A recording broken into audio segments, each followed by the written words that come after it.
Syria, যেখানে কিছুদিন পূর্বেই বিদ্রোহী গোষ্ঠী হায়াত তাহরির আল শাম এইচটিএচের কাছে পরাজিত হয়ে পালিয়ে যায় সিরিয়ার দীর্ঘদিনের স্বৈরশাসক বাশার আল আসাদ।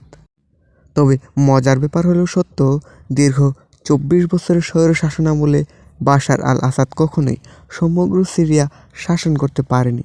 তিনি সিরিয়ার একটি নির্দিষ্ট অঞ্চল শাসন করত, কারণ দীর্ঘদিন থেকে সিরিয়া গৃহযুদ্ধে জর্জরিত এবং সিরিয়ার বিভিন্ন অঞ্চলের নিয়ন্ত্রণ বিভিন্ন বিদ্রোহী গোষ্ঠীর কাছে। আজকে আমরা জানব সিরিয়ার কোন অংশের নিয়ন্ত্রণ কোন বিদ্রোহী গোষ্ঠীর কাছে।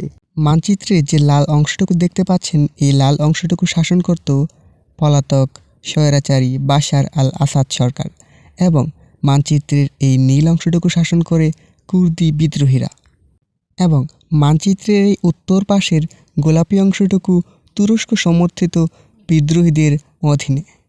এই সবুজ অংশটুকু শাসন করত হায়াত তাহরির আল শাম, এবং তারাই প্রচণ্ড যুদ্ধ বিদ্রোহের মাঝে পালিয়ে যেতে বাধ্য করেছে দীর্ঘ ২৪ বছরের স্বৈরাচারী বাশার আল আসাদকে, এবং অধিকাংশ এলাকায় বর্তমানে হায়াত তাহরির আল শামের নিকট।